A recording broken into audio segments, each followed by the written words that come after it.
Hello everyone, कैसे हैं आप लोग।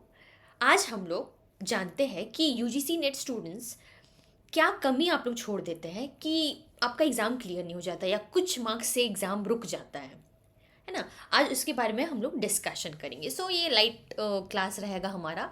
जस्ट इम्पॉर्टेंट है, पर ये डिस्कस करना इम्पॉर्टेंट है क्योंकि आप लोग प्रिपेयर ठीक से करेंगे, कुछ सेक्शंस को प्रिपेयर करेंगे, कुछ चीज़ छोड़ के चले जाएंगे, फिर एग्ज़ाम क्लियर नहीं होगा। तो सबसे पहला मिस्टेक आप लोग क्या करते हैं, not giving time to both the units. देखिए, एक पेपर वन हो गया, देन पेपर टू हो गया। पेपर टू आपका कोर हो जाता है, पेपर वन कंपलसरी है। जो भी बच्चे अगर हिस्ट्री ज्योग्राफी वगैरह से दे रहे हैं, सबको वो पेपर वन देना है। तो आप लोग का पेपर वन में कुछ देखिए वीक सेक्शंस होगा, कुछ स्ट्रॉन्गर सेक्शंस होगा। जो स्ट्रॉन्ग सेक्शंस है उसको आप लोग ज़्यादा पढ़ते हैं, वीकर सेक्शन को ना इग्नोर कर देते हैं। यही गलती हो जाता है। वीकर सेक्शन को भी आप लोगों को पढ़ना है ताकि कुछ नंबर वहाँ से उठ जाए, छोड़ करके नहीं जाना है कुछ भी।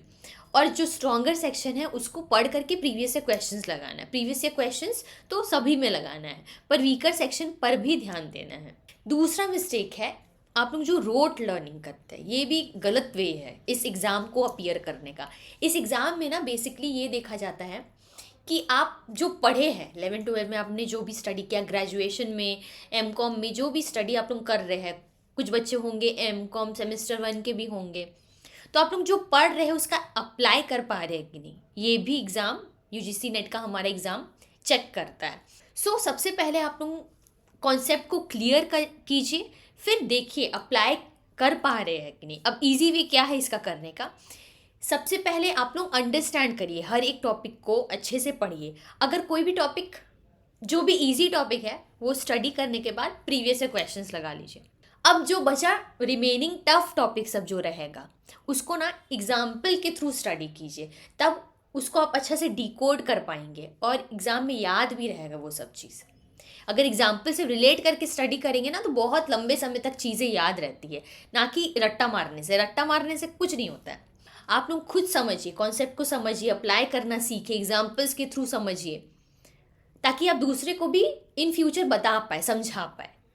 सो ये राइट अप्रोच है। अच्छा, अब बढ़ते हैं थर्ड मिस्टेक की तरफ, कि प्रीवियस ईयर क्वेश्चंस हमें लगाना चाहिए टॉपिक के साथ साथ, लास्ट की तरफ वो छोड़ना नहीं चाहिए। बिकॉज अगर आप प्रीवियस ईयर क्वेश्चंस लगाएंगे ना तो आपको पता चलेगा किस पैटर्न से एग्जाम आ रहा है, किस पैटर्न का क्वेश्चन आ रहा है, किसको कितना डीप में पढ़ना है, कहाँ एप्लीकेशन है, ठीक है, कहाँ डायरेक्ट क्वेश्चंस पूछा जा रहा है। तो ये सब चीज़ पता चलेगा तभी जब आप प्रीवियस क्वेश्चंस लगाएंगे और साथ के साथ लगाएंगे। टॉपिक पढ़े, एक सब्जेक्ट पढ़े, एक चैप्टर पढ़े, उसके बाद प्रीवियस क्वेश्चंस लगाना, उसका मॉक लगाना उसका।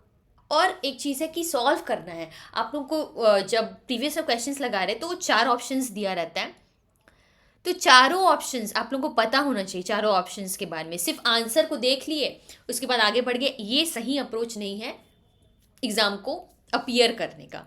फिर आता है हमारा नेक्स्ट मिस्टेक, हम लोग जो भी मॉक टेस्ट लगाते हैं या फिर टेस्ट सीरीज लगाते हैं उसको पॉजिटिवली लेना है आप लोग को, नेगेटिवली वे में नहीं लेना है। मैं अपना एक्सपीरियंस बता रही हूँ कि मैं जब यूजीसी नेट का एग्ज़ाम दे रही थी तो मुझे नंबर उतना ठीक ठाक नहीं आते थे, क्योंकि मॉक टेस्ट का paper one and that too practical portion of maths हो गया, डीआई वगैरह हो गया, वो थोड़ा मेरा हिला हुआ। मेरा एक प्रैक्टिस था कि रेगुलर मेरे को आरसी लगाना है, जैसे जैसे एग्जाम आ रहा है रेगुलर या फिर दो दो दिन छोड़ छोड़ के आरसी लगाना ही लगाना है। फिर डीआई भी ज़्यादा टाइम नहीं लगता, 5-5 मिनट 10-10 मिनट लगेगा, बट लगाना है। जैसे आज आरसी लगा लिए, फिर नेक्स्ट दिन हमारा डीआई लगा लिए, फिर आरसी, फिर डीआई। इससे क्या होगा, एग्जाम में ना दिमाग में ये नहीं रहेगा कि हम तो डीआई आरसी किए ही नहीं। पढ़ना है ना, जो रीडिंग एक स्पैन रहता है, पूरा आपको पढ़ना है इतना लंबा, तो वो स्पीड बना रहेगा, आपका प्रैक्टिस रहेगा तभी वो स्पीड बना रहेगा, वरना लास्ट मिनट में गड़बड़ हो जाएगा वो चीज़। और रहा मॉक टेस्ट का बात, तो आप एक काम कीजिएगा कि अलग से एक नोटबुक बना लीजिए मॉक का। मैंने भी ये किया था, अलग से एक नोटबुक बना लीजिए, मॉक टेस्ट लगाइए और क्वेश्चंस को ना, जो भी आपका गलत आंसर आ रहा है उसको नोट डाउन कीजिए। 1 2 3 4 50 क्वेश्चन होगा पेपर वन में, तो उसको सिर्फ आंसर्स को ना नोट डाउन कीजिए कि क्या गड़बड़ी हो। ऑप्शंस को लिखिए एंड उसका आंसर भी लिखिए। जो जो सही है उसको छोड़ दीजिए, पर जो जो गलत है उसको फटाफट लिखते जाइए। वैसे करते करते मॉक को एनालाइज कीजिए। और डीमोटिवेट तो सबसे पहले होना नहीं है। मॉक टेस्ट आपका फाइनल पेपर नहीं है। मेरा मॉक टेस्ट में उतना अच्छा नंबर आता नहीं था, बट हम कंसिस्टेंट रहे हैं इस चीज़ में। तो बस ये प्रैक्टिस है, बस आपको लगाना लगाना लगाते जाना, कंसिस्टेंटली लगाते जाना है। यही एक वे है इस एग्ज़ाम को सॉल्व करने का, राइट। एंड जो वो आप मॉक टेस्ट का जो कॉपी लगाएंगे उसको रिवीजन भी करना है। ऐसे नहीं कि मॉक टेस्ट लगा के छोड़ दिया उसके बाद छोड़ ही दिया पूरा, वैसा नहीं करना है। मॉक टेस्ट को हमेशा रिवाइज करते रहना। हर वीक में उसको देखिए, एक बार पढ़ लीजिए, ज़्यादा नहीं, 2 या 3 पेज का ही वो होगा, क्योंकि शॉर्ट में आपको खाली कीवर्ड्स लिखना है, पूरा लंबा लंबा उसका आंसर मत लिखिएगा। जहाँ पर ही ज़रूरत है, बहुत एकदम टिपिकल कॉन्सेप्ट है, समझ में नहीं आ रहा है, तब वहाँ पर ही कीजिएगा। नहीं तो सिर्फ कीवर्ड लिखिएगा ना, उसमें भी काम चल जाएगा। आप बस एक बार फिर उसको रिवीजन करते रहना है। सो जो 15 दिन में आप लोग पढ़े रहते हैं ना, क्या होता है वो भूल जाएंगे आप लोग 15 दिन बाद। पढ़े 1 वीक बाद भूल जाएंगे। तो इसीलिए रेगुलर आप लोगों को लगाते रहना पड़ेगा। इससे होगा क्या कि आपको टॉपिक में पकड़ आएगी कि किस टॉपिक में हम वीक है। रिवीजन करने के बाद जो रिकॉल हम कर रहे हैं, रिकॉल हो रहा है कि नहीं मेरे से, तो आपको पता चलेगा कि वीक कौन सा सेक्शन में है, उसका डिटेल में आप जा सकते हैं। इसलिए रिवीजन को एकदम इग्नोर नहीं करना है इस एग्ज़ाम में। लास्ट तक भी जितना भी आपका हुआ रहेगा पोर्शन, उसको रिवीजन करके ही जाना है।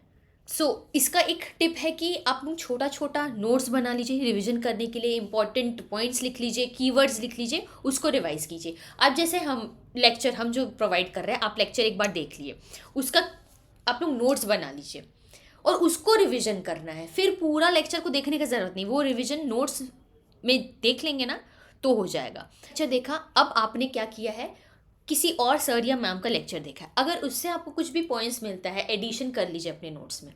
तो इससे क्या होगा कि आपका कॉम्पैक्ट नोट्स पूरा बन जाएगा, एक पूरा टॉपिक में ना पूरा अच्छे से समझ पकड़ बैठ जाएगा।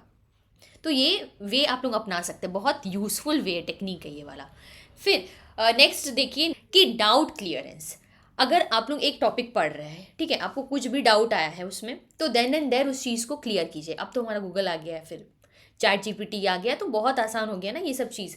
तो उस वहीं के वहीं एग्जाम्पल के थ्रू, कोई भी इलस्ट्रेशन के थ्रू उस चीज़ को समझिए, उस टॉपिक को वहीं के वहीं सॉल्व कीजिए।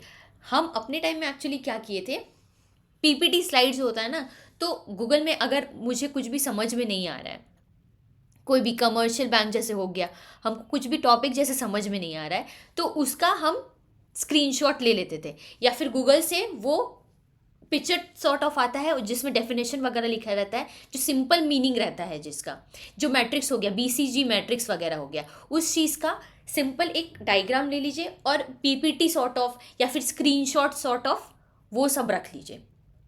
पीपीटी में पर क्या होता है बेसिकली, जो पीपीटी में रहेगा ना वो एक पूरा आपका खुद का क्रिएटेड, सेल्फ क्रिएटेड पीपीटी बन जाएगा। तो आपको पता भी चलेगा कि ये सब चीज़ हमको समझ में नहीं आया और ये सब चीज़ को रिविजन में लाना है। तो ये भी चीज़ बड़ा यूज़फुल रहता है एग्ज़ाम। आगे बढ़ते हैं और ये लास्ट, अभी के लिए ये लास्ट आपका प्रॉब्लम है कि नॉट ट्रैकिंग द प्रोग्रेस। जो भी स्टडी करें, जैसे यूनिट 1 हो गया, यूनिट 2 हो गया, आप देखिए जैसे यूनिट 1 में 5 से 6 यूनिट आपने कवर कर लिया है, वैसे ही यूनिट 2 में 5 से 6 आपने यूनिट कवर कर लिया है। तो आप लोग देखिए, अगर आपने वो जो पढ़ा हुआ है उसका प्रीवियस ईयर क्वेश्चंस लगाया है कि नहीं, सिर्फ वो पढ़ लिए हैं आप लोग, ठीक है, और आप लोग सोच रहे कि हो गया वो कवर, वैसा नहीं होता। प्रीवियस ईयर क्वेश्चन जब तक नहीं लगाएंगे ना, पता ही नहीं चलेगा कि क्या कहाँ पानी में हम लोग। तो इसलिए जो भी पढ़ रहे हैं उसका प्रीवियस ईयर क्वेश्चन 4-5 हो गया यूनिट, उसका प्रीवियस ईयर क्वेश्चंस लगा लीजिए, तो तब मानेंगे हाँ वो चीज़ कंप्लीट है।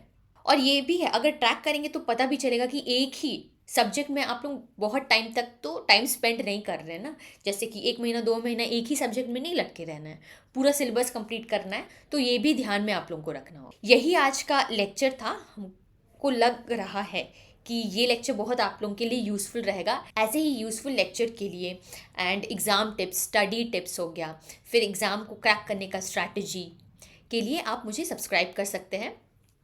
So once again, thank you for watching the lecture. Keep studying and take care and bye-bye.